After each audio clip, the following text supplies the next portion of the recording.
Chair Griffin, you are now live. Good afternoon.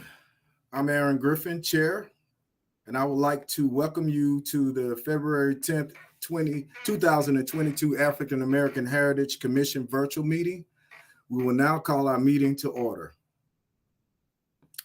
The City County African American Heritage Commission consists of 9 members. 3 of those members are appointed by Asheville City Council, 3 are appointed by Buncombe County Board of Commissioners, and 3 are appointed by 6 appointed members. The commission is to advise the City Council and County Commissioners about the preservation, interpretation, and promotion of African American arts, history, and culture. All committee members and staff are participating virtually. We appreciate your patience as we work through committee meetings a bit differently.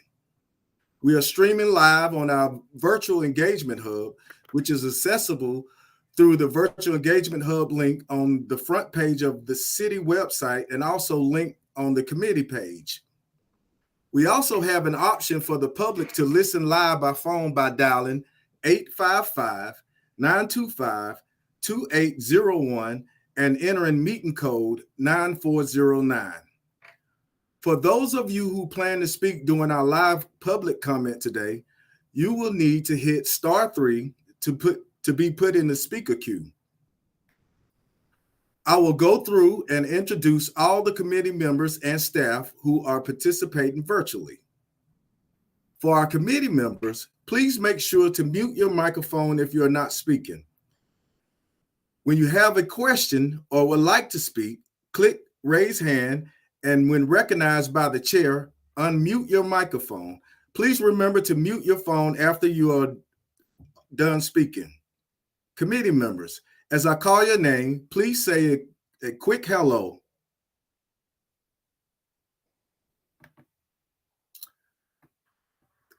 Chair Aaron Griffin, present.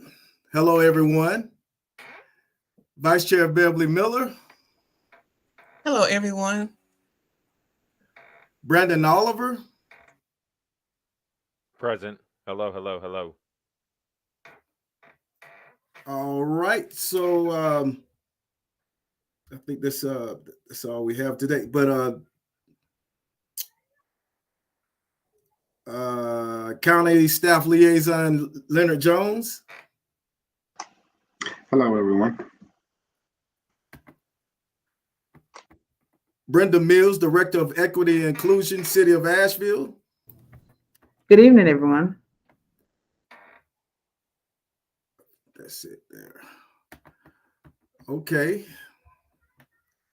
To help our audience follow along, I'll state each section of the agenda aloud. Again, I ask committee members to click raise hand and be recognized to speak.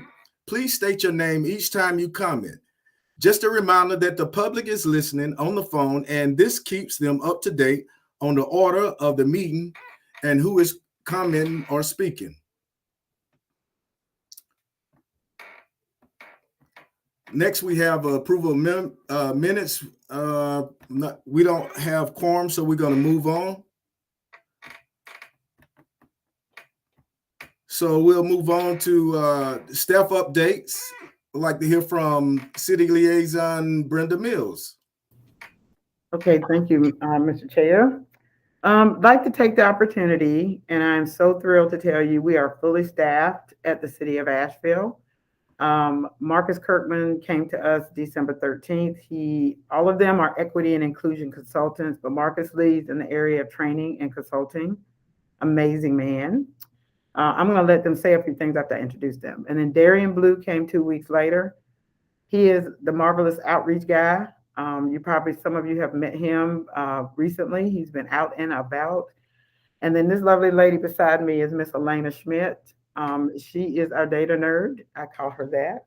But she is also liaison to the Human Relations Commission. She'll be working with our data and performance folks and be doing a lot of analytics and policy review around policies, practices, and procedures that, equity is charged with helping to update. So I would like for the guys to all say hello and tell you a little bit about themselves, and then I told them they didn't have to stay here after 5. Marcus, you want to start? Thank you very much, Brenda, and thank you for the opportunity to be able to say hello and introduce ourselves. It's wonderful to at least virtually meet all of you. I am a native of North Carolina, so I love North Carolina, and Asheville now is my home, and it is truly a pleasure to be a public servant to the community. I haven't had the opportunity to meet any of you yet, but I do look forward to that. And I'm a retired Navy veteran of 22 years. Here in Asheville, I get the opportunity and pleasure to serve as the Equity and Inclusion Training Specialist. So again, very much a pleasure to meet all of you. Thank you. Hello, how y'all doing, Daring and Blue? I echo the same thing Marcus said. It's just a really a great pleasure to be able to be a public servant and to be able to serve you guys in any way you need us. I'm a native of Florida. I spent time in South Carolina, time in Georgia, time out of the country, just trying to make sure that people who have been pushing the margins, man, have a fair shot at life. And so that's what my heart is. And so I'm really enjoying the city of Asheville and just really fighting for the people, man, and working alongside Miss Brenda Mills, who was marvelous, by the way. She's a genius in her own right. I think after it's all said and done, history books will be written with her name in it. And so we certainly thank her for this opportunity. And I look forward to knowing all of you much better. Thank you. Hey y'all, my name is Elena Schmidt. I use she, her pronouns. I am also a North Carolinian, born and raised from Eastern North Carolina. I've served the city of Asheville for almost 3 years in March in the Parks and Recreation Department. And now I have the great honor of supporting the Equity and Inclusion Office in advancing this great work in Asheville. All righty. And I cannot tell you how excited I am to have my staff. They have already hit the ground. We're spending February doing 21 days of connection. And we've had probably over 50 or 60 employees attend a lunch and learn every Wednesday.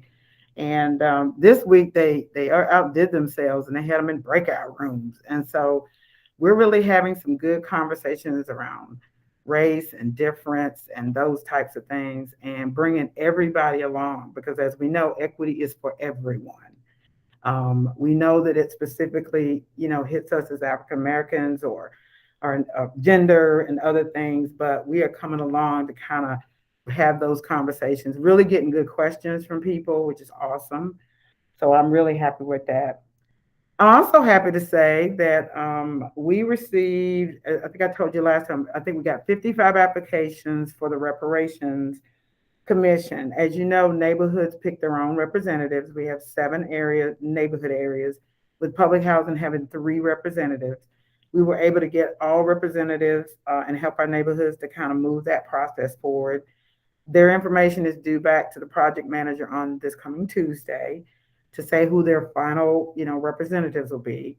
City Council next Tuesday from 1:30 to 5 will be interviewing all 18 of the other applicants. We got such great applicants. We got excellent applicants. And I will say much apologies to all the people I text, harassed, called, ran you down in the grocery store. But we have a really great and awesome group for our city council to pick from.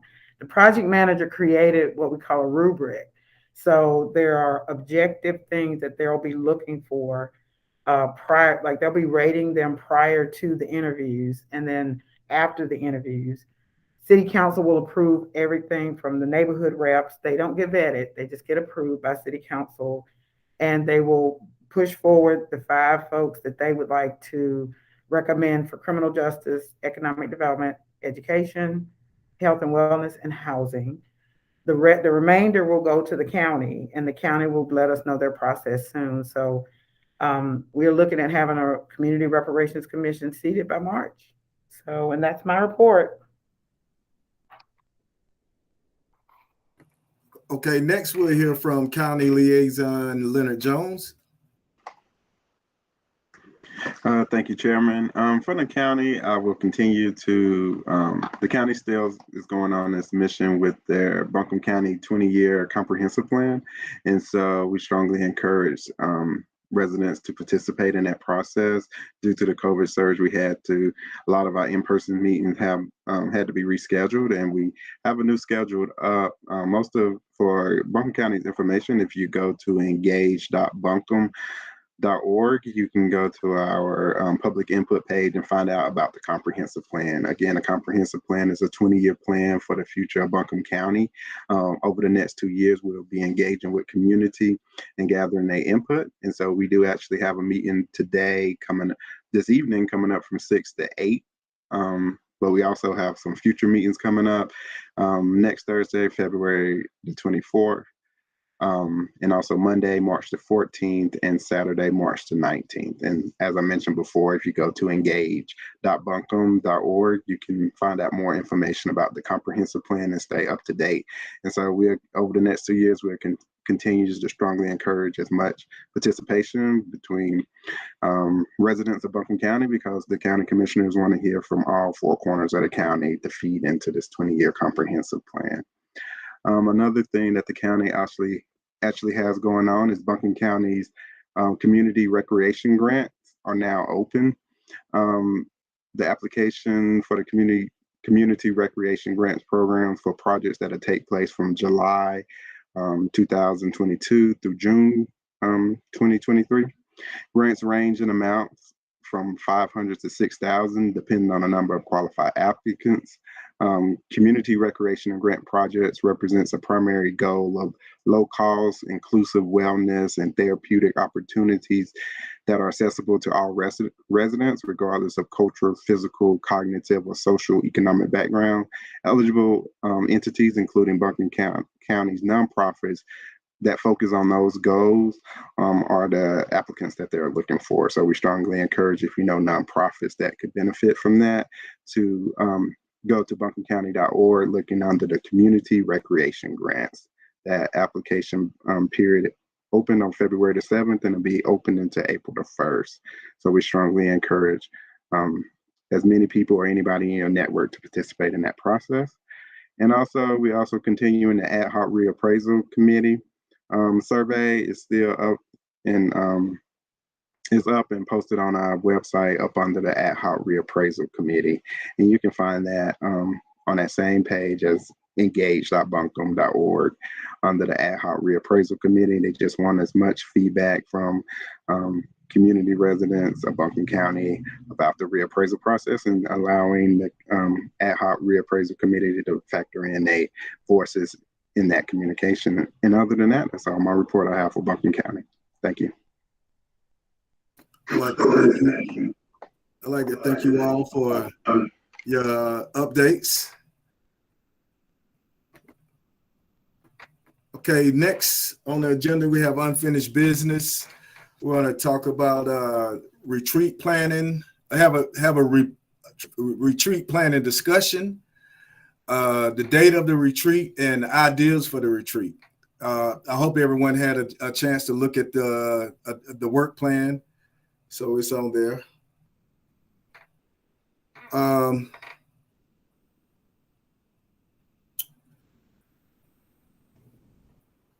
We have working on a listing of African-American art projects in the area. Consider the use of the $9,500 remaining for a public art project provided by the city of Asheville that is still remaining. Collaborating with the upcoming North Pack Square Advanced Area Revision.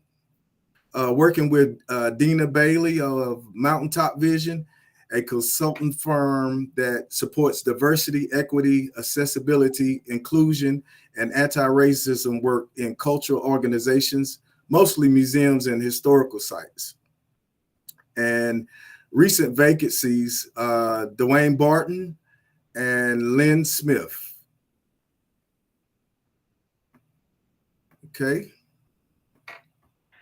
So what I'd like to, and I know we're missing a few of your members. Yes. I would like for us to kind of come up with a date. We know more than likely, most people cannot be taken off work during the day.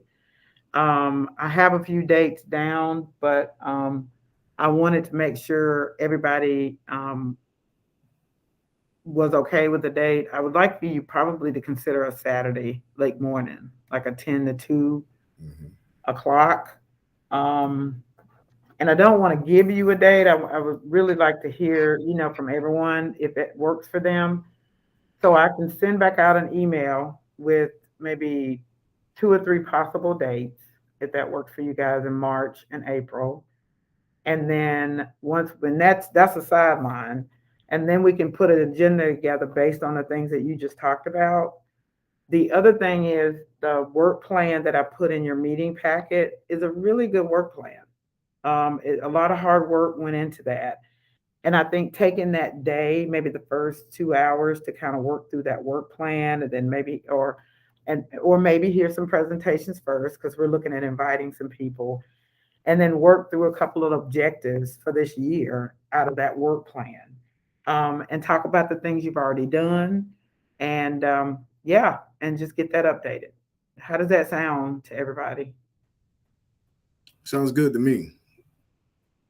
We have a facilitator of residents. I got permission to ask Mr. Marcus Kirkman, would he lead you through your retreat process and work planning, and he has agreed, because I didn't want to voluntold anybody. I'm not a voluntold person. So I'll try to narrow down a couple of dates and send that out. When I meet with the chair and the vice chair next week, my goal is for us to look at an agenda possibly for March or April. And then we'll get about putting this all together so you have a workable plan for that day. We would provide some snacks and stuff in the morning, lunch. Probably be a working lunch, give you 15, 20 minutes to eat, be a working lunch. That usually works pretty good. You don't have to get up at 7 in the morning, and you don't have to be there until after 5 in the evening. And because of COVID, we have used the Civic Center. We used the banquet hall, which was perfect. We were able to spread everybody out. Folks participated in groups and in other ways. And then I'll have my full staff there to kind of help support, your work. And once we put the agenda together, I probably would share it with the whole committee, just let everybody just start asking questions or maybe things we didn't think about. And then we just go from there. I really want to see that funding that you have, that 9,500. I really want to see you be able to use that. I know Stephanie Munsendahl in Planning and Urban Design had asked about coming to speak to you about that. So I'll make some connections with her in the next few weeks as well. And then, let's just start talking about things that we can go ahead and do. The powerful work of getting people to participate at the school systems and trying to put some meat around that, even small steps are steps, right? So I want to see you be able to do that. So I just thought your plan that you worked on was very detailed, and just looking at where you've had some successes and then where you want to go from there. Thank you. So next on our agenda is new business. There's none for right now. So I'd like to ask Brenda if any members of the public are waiting to comment live. No, sir, you have no comments live, and we did not receive any email or voicemails. Okay, so next we have future agenda items. Anyone have any ideas or discussion about the retreat planning or decision on project funds from the city?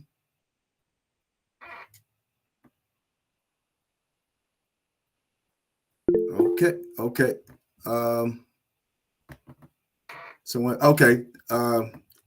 Mr. Brandon Oliver. This is Brandon Oliver. Hello, everyone. I have a question real fast. I was looking over the annual report, and I wanted to know a little bit more about the school board meetings and the representation, if we know anything about that, if we set anything up some people in the community have reached out to me and talked to me about it. And I feel like this would be a great place to discuss that. Some of those funds, since we know money motivates people, and also it has to replace the time that they may not be at work if this is actually going to be happening. Some of those funds, I'm just saying, could possibly go to supporting something like that, just to possibly get the community involved more. But I'm open to hear whatever's going on with it. Thank you, sir. Yes, sir. Thank you. Yeah, that's like Brenda was saying, that's what we want to talk about, try to strategize during the retreat. So we're going to be, hopefully we can get everybody there so we can hash out some things. We really need to move in that area because it's well needed. Well needed. Thank you.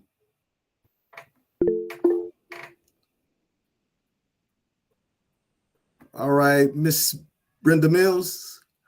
I also wanted to add, good question, Brandon. When we talked last month about, because I didn't know what that all entailed, part of that goal, or most of that goal, is to start getting the African American community to start representing in schools. So, like, you may work all day, you can't get off, but me and Beverly are retired and we've got time to go over there and volunteer and do stuff. That was one part of it. And then I would suggest, I just met the Asheville City Schools Foundation executive director a couple of months back. Maybe we could bring her along about some things that might be able to help us be able to get more connected in the schools. And then part of Darian Blue, our outreach coordinator's job, is to work with people along with some school programs. So that we have a lot of options that we could bring to bear with that. So I can have him to start doing a little research around that. And then, we just come up with some objectives we want to get to. Like I said, even something small is a step ahead, right? And we know our children do need us in this area. So does that help, Mr. Brandon? Yeah. Absolutely. I appreciate that. I apologize for not tying it into the conversation about the retreat and things like that. It's I saw it on there and it got me excited because it's actually something that's been brought up to me, and I'm like, you know what, that's a big part of our future. Absolutely. Thank you.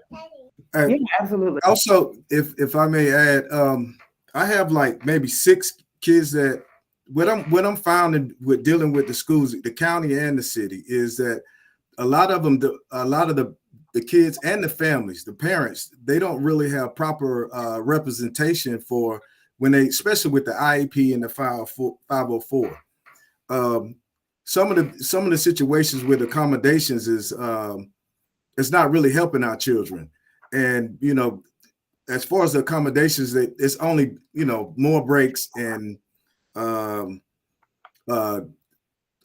smaller testing groups, which sometimes it requires a little bit more accommodations than that, especially when you're dealing with children with attention and behavior issues. It could be something as simple as just breaking down things step by step so they can properly understand, or having someone to read questions to you so they, it's a lot of things that needs to be done, but a lot of parents and families don't really know the options, or don't even really understand the IEP or how it can work for them. So yeah, it's very important. I'm excited about it and looking forward to getting that done myself.